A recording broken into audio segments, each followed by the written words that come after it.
सब संसार सुखी रहे, सुख में रहे सब जीव, परमानंद सबको मिले, निरोग रहे शरीर। भूखा ना कोई रहे, प्रार्थना करो हे नाथ, दीन दुखी ना हो कोई, हो ना कोई अनाथ। परम पिता परमात्मा महिमा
सतगुरु प्यारे परम धाम की सैर करा दे। सतगुरु प्यारे परम धाम की सैर करा दे। सतगुरु प्यारे परम धाम की सैर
सच्चा ईश्वर प्रेमी तो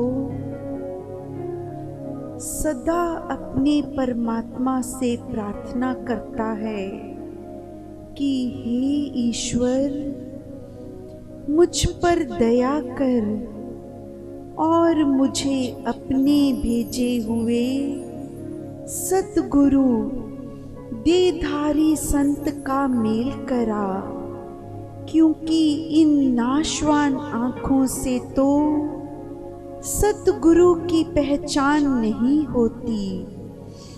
इसलिए सेवक कहता है, प्रार्थना करता है, हे जगत के पिता, कोई तो ऐसा मिला जो मुझे तेरे भेजे हुए सच्चे संत का मिलाप करा दे। मैं कहाँ ढूंढूं तेरे प्यारे संत महापुरुष को। उस प्यारे सतगुरु जी के घर का रास्ता तो बता दे कोई, ताकि मैं उनके चरणों में बैठ उनकी सेवा कर सकूं। हे सखी, हे मेरी बुद्धि, तो मुझे ऐसे मार्ग पर ले चल जिस मार्ग से मेरे सतगुरु स्वामी चलकर गए हैं, और वे घर दिखा दे जहां मेरे स्वामी रहते हैं, ताकि मैं उनके पास रहकर उनके चरणों की धूली रोज मस्तक पर लगा सकूं। जैसे लोग मंदिर में जाकर अपने मस्तक पर रोज चंदन का टीका लगाते हैं, ऐसे ही मैं भी मेरी प्यारी सखी चाहती हूँ कि अपने सोए भाग जगाऊं। सदियों से, कितने जन्मों से भटकती आ रही हूँ संसार के झूठे मान यश से। अब मैं थक गई हूँ, मुझे सत्पुरुष के घर में ही जाना है और वहीं रहना है। वे चाहे मुझे मारे काटे फटकारें, मैं उनका दर नहीं छोड़ने वाली। मैं तो धन्य हो जाऊंगी जब गुरु कृपा की फटकार या मार पड़ेगी। तब अपने को मैं ये जानूंगी कि महाराज मेरे जन्मों के पापों की मैल निकाल रहे हैं।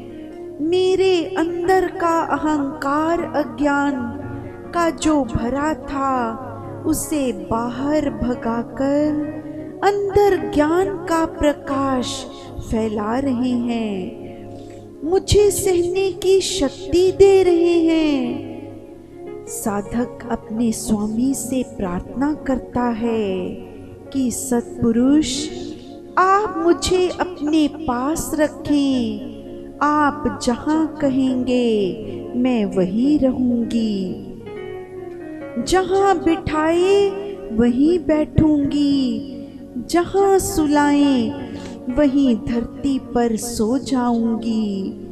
जो रूखा सूखा देंगे वही खाकर पानी पीकर आपकी सेवा करूंगी। झाड़ू लगाऊं, कपड़े धोऊं, तब चरणों पर वारी वारी जाऊं। हे दाता, मुझे न विसारो, मैं जन तेरा। हे कृपा करुणा के सागर, तू अपना अमृत रस पिला। तेरी ज्ञान की गंगा में मैं सदा सदा प्रातः शाम स्नान करूं। ऐसी मेहर कर मेरे मन तन को शांति, आनंद और मस्ती मिले, और तेरा स्वरूप इन आँखों में सदा सदा ध्यान समाधि में पाती रहूं। मैं तेरे चरणों की दासी शरीरधारी आत्मा हूँ। तू मेरी बाँह पकड़ और उस परम से मिला दे। अपने सचखंड में ले चल, जिस अनंत को मिलने के लिए जन्मों से तड़प रही हूँ। जिस परमात्मा के नाम की मैं भक्ति कर रही हूँ, जिसकी दया पाने के लिए मैं संसार में आई हूँ, उसको मिला दे। चाहे तू सुख दे दुख दे मेरे को, पर मैं तेरी भक्ति छोड़ने वाली नहीं। मैं तो तेरे में लीन हो तुझे ही पुकारूंगी कि हे जगत के ईश, अपना प्यार दीजिए, इस संसार सागर से पार कीजिए। हे मेरे सतगुरु स्वामी, अपने अबोध बालक पर दया कीजिए। मुझे परमात्मा के परम धाम के दर्शन कराएं। हे परमात्मा के मार्ग पर चलने वाले साधक, सतगुरु की सेवा कर, यही सच्ची भक्ति है। ना इस दुनिया तो की लेना, ना इस दुनिया तो की लेना, ना इस दुनिया तो की लेना, ना इस दुनिया तो की लेना। ਜਿਹੜੇ ਰੱਬ ਦੀ ਰਜ਼ਾ ਵਿੱਚ ਮਿਲ ਜਾਂਦੇ, ਜਿਹੜੇ ਰੱਬ ਦੀ ਰਜ਼ਾ ਵਿੱਚ ਮਿਲ ਜਾਂਦੇ, ਉਹ ਤਾਂ ਰੱਬ ਰੱਬ ਕਰਦੇ ਰੱਬ ਹੋ ਗਏ, ਉਹ ਤਾਂ ਰੱਬ ਰੱਬ ਕਰਦੇ ਰੱਬ ਹੋ ਗਏ, ਉਹ ਤਾਂ ਆਪਣੇ ਰੱਬ ਵਿੱਚ ਖਿਲ ਜਾਂਦੇ, ਉਹ ਤਾਂ ਆਪਣੇ ਰੱਬ ਵਿੱਚ ਖਿਲ ਜਾਂਦੇ। ਉਹਨਾਂ ਇਸ ਦੁਨੀਆ ਤੋਂ ਕੀ ਲੈਣਾ, ਉਹਨਾਂ ਇਸ ਦੁਨੀਆ ਤੋਂ ਕੀ ਲੈਣਾ।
बेली विच रल जांदे ओ तां रब बेली विच रल जांदे ओ तां रब बेली विच रल जांदे ओ ना इस दुनिया तो की लेना ओ ना इस दुनिया तो की लेना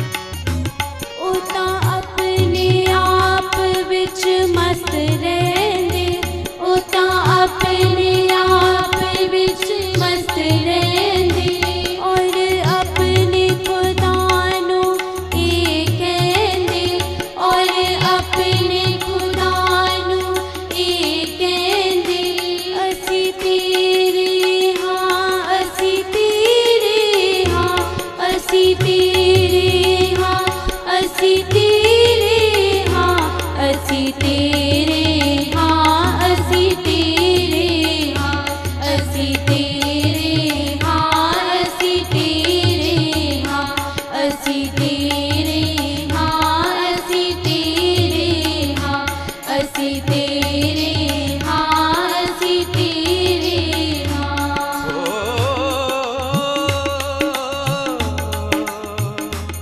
बात फकीरों की समझना दुनिया के बसना रहते अपनी मौज से चले खुदा के राहें सबका भला यह मांगते बाणा फकीरी पाए सब कुछ उनका मान कर रब रब करते जाएं असी तेरे हां असी तेरे हां असी तेरे हां असी तेरे हां असी तेरे हां असी तेरे हां असी तेरे हां असी तेरे हां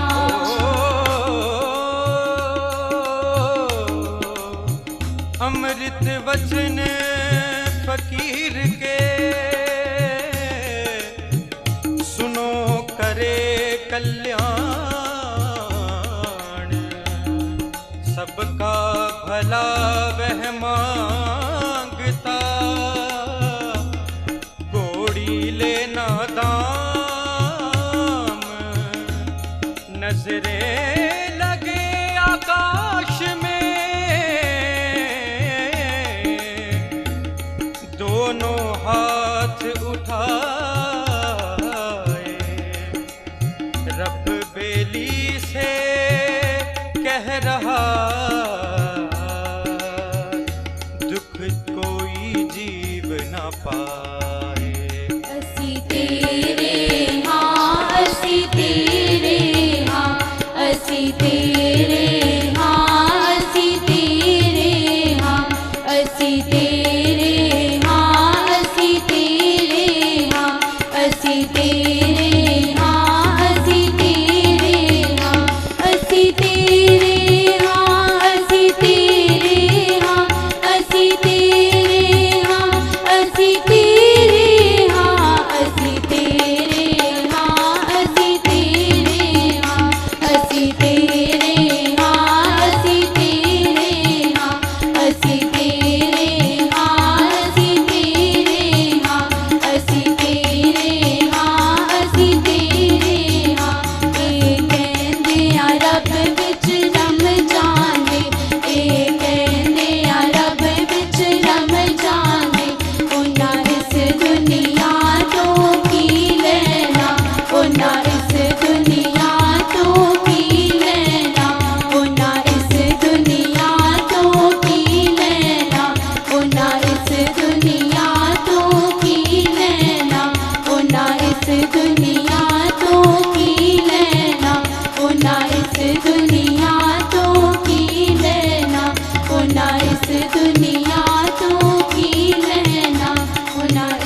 उन्ना इस दुनिया तो की लेना,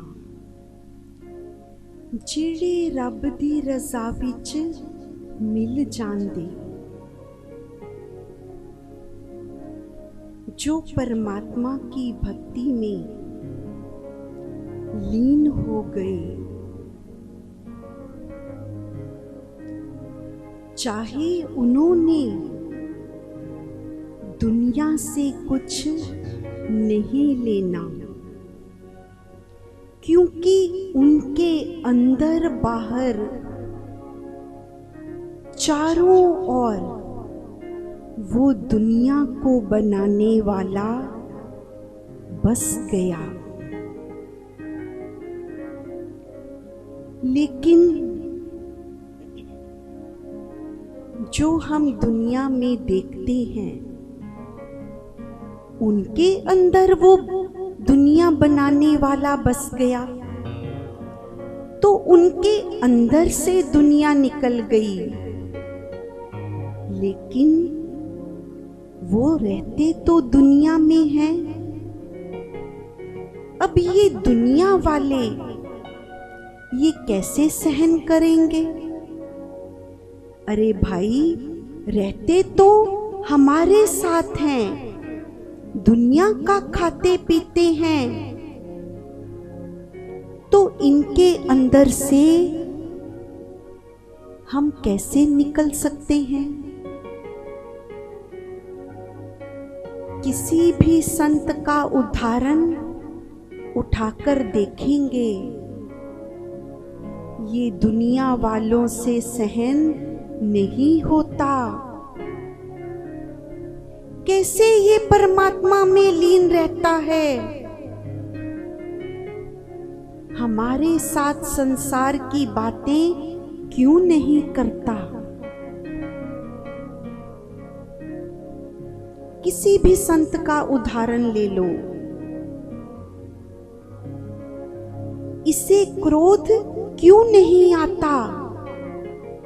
ये हमारी तरह संसारी क्यों नहीं रहा?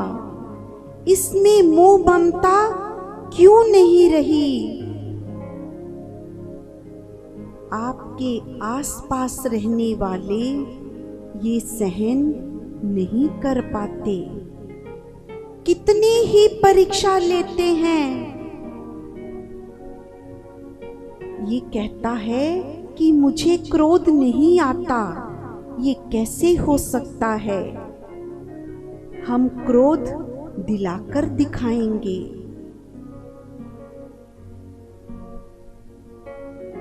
कितनी अज्ञानता भरी पड़ी है। एक संत को ही उस परमात्मा के प्यारे को ही कष्ट देने लग जाते हैं, जान ही नहीं पाते। हमारे ये कर्म हमें कहाँ ले जाएंगे? लेकिन उनकी बुद्धि पर ऐसी ईर्ष्या, ऐसी अहंकार की काली छाया घिर जाती है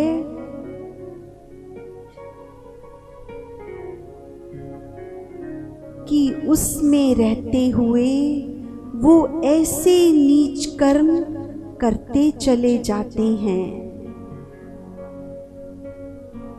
भक्त नामदेव जी परमात्मा की भक्ति में पूरी तरह डूब चुके हैं। उन्हें कभी किसी ने क्रोध करते नहीं देखा। उनके जो शिष्य हैं सदा उनका गुणगान करते हैं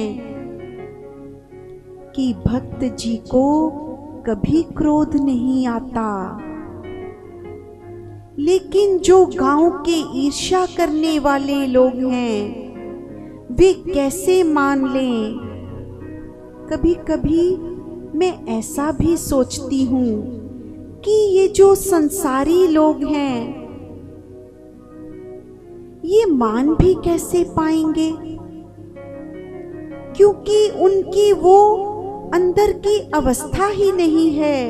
वो ये सोच भी नहीं सकते कि ऐसा हो सकता है कि अंदर से क्रोध, अहंकार, मोह, लालच मिट भी सकता है।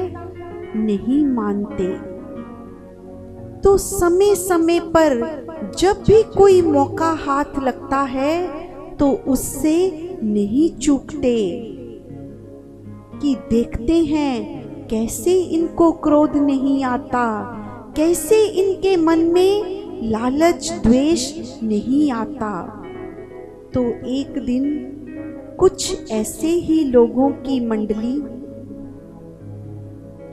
जैसे कि सब संसार करता है, इकट्ठा होकर संसारी बातें ही तो करता है।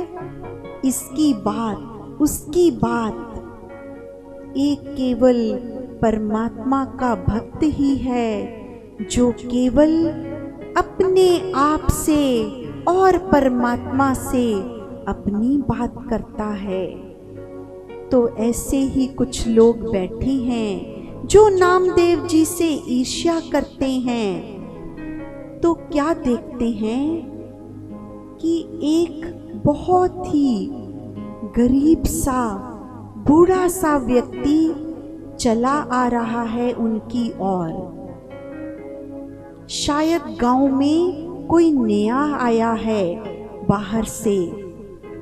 तो वो वृद्ध व्यक्ति उन लोगों से गांव के एक सेठ का पता पूछने लगा। तो वो बोले, क्या काम है तुम्हें उस सेठ से?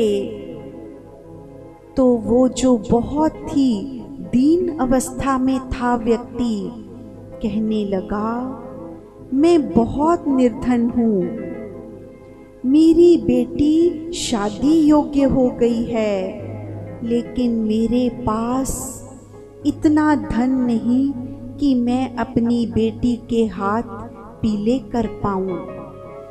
तो मैंने सुना है ये सेठ गरीबों की मदद करते हैं, तो मैं उनसे मदद मांगने आया हूँ। तो वो जो ईर्ष्या करने वाले, जो जन द्वेष से भर जाते हैं, उनकी बुद्धि, उनकी वृत्ति सदा उसी ओर चलती रहती है कि दूसरे को नीचा कैसे दिखाएं। तो उनके मन में एकदम से ये बुरा विचार आया, कितने पैसे चाहिए तुम्हें? तो वो व्यक्ति बोला, 200 रुपए। इतने में मैं अपनी बेटी का ब्याह कर पाऊंगा। तो वो जो शरारती लोग थे उन्होंने कहा, यदि तुम मेरा एक काम करो तो हम तुम्हें ये 200 रुपए देंगे, करोगे काम? बोला, हाँ करूँगा, मुझे तो किसी भी तरह ये सहायता चाहिए। सोच लो, काम कठिन है। बोला, मैं कुछ भी करने को तैयार हूं। तो उन्होंने उसे नामदेव जी के घर के बाहर ले गए और उसे समझाया कि तुम्हें ये काम करना है। ये हमारे गांव में जो नामदेव नाम का भक्त रहता है, ये बहुत पाखंड करता है कि उसे क्रोध नहीं आता। यदि तुमने उसे क्रोध दिला दिया तो हम तुम्हें ये धनराशि देंगे। पहले तो उसकी अंतर आत्मा ने उसे ये पाप करने से रोका, लेकिन फिर मन में लालच आ गया कि मुझे ये करने से इतना धन मिलेगा। तो अपने अंतर आत्मा की आवाज को दबाकर चला गया घर के अंदर। तो जब अंदर पहुंचा तो क्या देखता है कि नामदेव जी अपनी पत्नी के साथ अपनी रोज की दिनचर्या के जो पूजा का उनका नित्य नियम था वो करने में मग्न हैं। पूजा की तैयारी कर रहे हैं जैसे वो अपने इष्ट की प्रतिदिन किया करते थे। तो वो बूढ़ा व्यक्ति उसमें विघ्न डालने के लिए अपने जूतों समेत उनके पूजा घर में जा पहुंचा। नामदेव जी समझ गए, क्योंकि ये पहली बार तो हुआ नहीं था कि मूढ़ व्यक्तियों ने उन्हें विचलित करने के लिए ऐसा कर्म किया हो। तो समझ गए ये किन लोगों की शरारत है, लेकिन अपने मुख पर मुस्कान लिए हुए हैं जो संत की सच्ची पहचान है। तो बोले, आओ, हम धन्य हुए कि हमारे घर में अतिथि आए। अपनी पत्नी से बोले, देखो इन्हें हमें मिलने की कितनी शीघ्रता है कि जूते उतारना ही भूल गए। अपने हाथों से उनके जूते उतारे और बाहर रखाए। तो वो व्यक्ति जितनी उसकी बुद्धि काम कर रही थी वो उनकी पूजा में विघ्न डालने लगा। जो प्रसाद परमात्मा को भोग लगाने के लिए रखा था उसी में से लेकर खाने लग गए। तब भी संत के चेहरे पर कोई शिकन नहीं है। उनकी पत्नी जो पूजा के कार्य में संलग्न थी उसकी पीठ पर सवार हो गया वो बूढ़ा व्यक्ति। तो संत बोले, भाग्यवान, देखो परमात्मा ने इनके रूप में तुम्हारे घर छोटा सा बालक भेजा है। शायद ये माँ का प्रेम लेना चाहता है। तो ऐसा सुनकर वो व्यक्ति वहीं पर बैठ गया। आंखों से झरझर आंसू बहने लगे। ये तुमने क्या किया? तुम कुछ लोगों की बातों में आकर कितना पाप कर्म करने पे तुल गए। तुम एक संत को कष्ट देने आ गए। उसकी अंतर आत्मा जो कुछ समय के लिए लालच से दब गई थी वो जाग गई। उनके पांवों में पड़कर क्षमा मांगने लगा। संत बोले, क्षमा किस बात की? तुमने किया ही क्या है? वो बोला, मैंने लालचवश ये घोर पाप कर्म किया। मुझे 200 रुपए का लालच दिया गया था। तो संत ने कहा, तुम चिंता मत करो, तुमने हमें कोई कष्ट नहीं दिया, लेकिन मैं तुम्हें वो धन दिलाने में मदद करूंगा जो तुम्हें चाहिए। तो उस बूढ़े व्यक्ति को लेकर अपनी कुटिया से बाहर आए, जहां वो लोग जिन्होंने भेजा था संत को कष्ट देने के लिए, संत की परीक्षा लेने के लिए, बाहर खड़े इंतजार कर रहे हैं कि शायद हमारी परीक्षा सफल हो गई होगी। अब तक तो संत को क्रोध आ गया होगा। तो संत उस बूढ़े को लेकर बाहर आए और जोर जोर से सबके सामने उस पर क्रोध करने लगे। ये तुमने क्या किया? हमारी पूजा में विघ्न डाल दिया। ऐसे क्रोध करने के पश्चात उन लोगों से बोले, देखो मैंने क्रोध कर दिया, तुम जीत गए। अब ऐसा करो, तुम इसे वो 200 रुपए दो जिसका तुमने वचन दिया था। तो उन्हें पैसे देने पड़े और वो बाबा को बोले, जाओ भाई, खुशी खुशी से अपनी बेटी का तुम ब्याह रचाओ। ये है संत। कैसी परीक्षा लोगे तुम संसार वाले?